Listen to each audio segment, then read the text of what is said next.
এটা কি নাটকের টিজার দেখলাম নাকি সিনেমার টিজার দেখলাম? Hello friends, welcome back. আবার ফিরে আসলাম নতুন এক ভিডিও। আজকে তো আরফান নিশোর দাগি মুভির টিজার নিয়ে। এই মুভির টিজারটা রিলিজ পেয়ে গেছে, আপনারা তো অলরেডি দেখে ফেলেছেন। আপনাদের কেমন লাগলো অবশ্যই আপনার কমেন্টে মতামত জানিয়ে যাবেন। আমার কাছে কেমন লাগলো আমার ওপিনিয়ন শেয়ার করতে আমি চলে এলাম। তা জানতে হলে ভিডিও শেষ পর্যন্ত দেখতে হবে, কারণ অল্প একটু দেখে চলে গেলে আপনারা জানতে পারবেন না যে দাগি মুভির টিজারটা আমার কাছে কেমন লাগলো নাকি নাটকের মতো লাগলো। তো চলুন ভিডিওটি শুরু করা যাক। আরফান নিশোর ক্যারিয়ার এটা কিন্তু দ্বিতীয় মুভি। এর আগে আমরা তার ক্যারিয়ারে কিন্তু সুরঙ্গ মুভি দেখেছিলাম, সেটা মোটামুটি ভালো ছিল।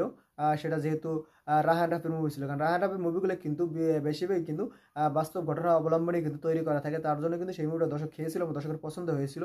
এটা হলো শিহাব শাহিন পরিচালিত। মানে আমার এই টিজারটা দেখে মনে হচ্ছে যে দাগির আর সুরঙ্গর হয়তো দ্বিতীয় পার্ট চলে এসেছে দাগি নাম নিয়ে, সেটাই মনে হচ্ছে। ওখানে তাকে দেখতে পাই আমরা বড় ধরনের একটা ক্রাইম করতে।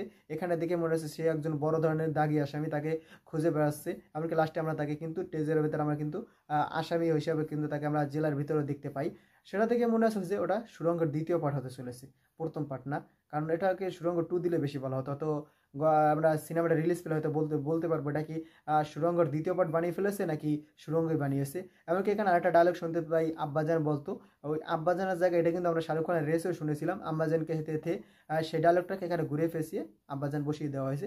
মানে ডায়লগটা সিমিলার, সেম টু সেম, কিন্তু আব্বাজান আম্মাজান এটি বেশ কম। মোটামুটি ট্রেলারটা আমার কাছে মোটামুটি লেগেছে, ততটা আমারই লেগে না। তার কারণ ট্রেলার ব্যাকগ্রাউন্ড স্কোরগুলো এমনকি আরও অনেক কিছু আছে যেগুলো আমরা ইউটিউব লাইব্রেরি থেকে ডাউনলোড করে ইউজ করা হয়, সেটাই মনে আছে। কারণ এগুলো কিন্তু আমরা বিভিন্ন নাটক বা বিভিন্ন ইউটিউব কন্টেন্ট আমরা দেখতে পেয়েছি, এই যে ব্যাকগ্রাউন্ড স্কোর এগুলো। আমার মনে হচ্ছে যে দর্শকের আগ্রহ পোষানোর জন্য হয়তো তারা এই ট্রেলারটা রিলিজ করেছে, মানে টিজারটা রিলিজ করেছে। মানে দর্শকের এতটা চাহিদা দেখছে, যা দেখে তারা হয়তো ইউটিউব থেকে তাড়াহুড়ো করে ডাউনলোড করে তারা কোনো মিলে জিলে হয়তো টিজারটা রিলিজ করেছে। আশা করি ফাইনাল প্রোডাক্টে তারা এগুলো ঠিক করে দিবে, কারণ শিহাব শাহিনের কন্টেন্টগুলো ভালো হয় সেটা আমরা জানি। তার আগের কন্টেন্টগুলো ভালো হয়েছে, যেহেতু সে অনেকদিন পর আবার ব্যাক করতেছে এই কন্টেন্টের মাধ্যমে আরফান নিশোকে নিয়ে। আশা করি তাদের এই কন্টেন্টটা ভালো হবে, কারণ আরফান নিশো কিন্তু অ্যাক্টিং ভালো করে সেটা আমরা জানি, তার নাটকের থেকে দেখতে পেয়েছি, এমনকি তার সুরঙ্গ মুভিতে আমরা দেখতে পেয়েছি। এমনকি এখন দেখা যাচ্ছে এখানেও তার অ্যাক্টিং মোটামুটি ভালো আছে। এখন দেখা যাক গল্পটা কেমন হয়। আশা করি গল্পটা ভালো হবে। এখানে যেহেতু সে একজন বড় ধরনের দাগি আসামি, এখন দেখা যায় কী কারণে সে এত বড় দাগি আসামি হয়েছে সেটা তো আমাদেরকে পুরোপুরি গল্পটা দেখানো হবে। সেই গল্পটা যদি আমাদেরকে না দেখানো হয় তাহলে তো পুরোপুরি মুভিটার গল্পটা মানে পরিপূর্ণ হবে না। কেন সে দাগি আসামি হলে সেটা অবশ্যই দেখানো হবে, কারণ আমরা কিন্তু টিজার পেতে সেটা দেখতে পেয়েছি। আমরা কি এখানে শুরুতে আমরা তার বড় বড় চুল দেখতে পেয়েছি, তারপর স্বাভাবিক চুলও দেখতে পেয়েছি। এখানে আমরা 2-3টা লুকে আমরা কিন্তু আরফান নিশোকে দেখতে পেয়েছি, দেখে তাকে মোটামুটি ভালোই লাগছে।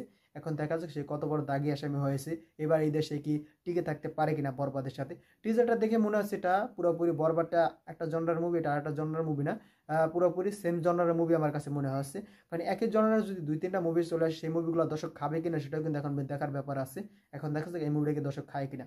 শুরুতে আমি বলেছি যে এটা কি টিজার দেখলাম, এটাকে নাটকের টিজার দেখলাম নাকি সিনেমার টিজার দেখলাম, সেটা বলার কারণই হলো এখানে কিন্তু এডিটিং এটা আমরা দেখতে পেয়েছি, কালার কারেকশন এমনকি ব্যাকগ্রাউন্ড স্কোরের জন্য আমি বলেছি এটা কি আর নাটকের টিজার দেখলাম নাকি সিনেমার টিজার দেখলাম।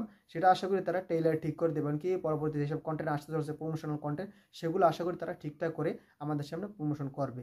এই ভুলগুলো হয়তো তারা পরবর্তী কন্টেন্ট শুধরে নেবে, সেটা আশা করতে হয়েছে। এখন দেখা যাক তারা কি পরবর্তী কন্টেন্ট শুধরে নেয় কিনা।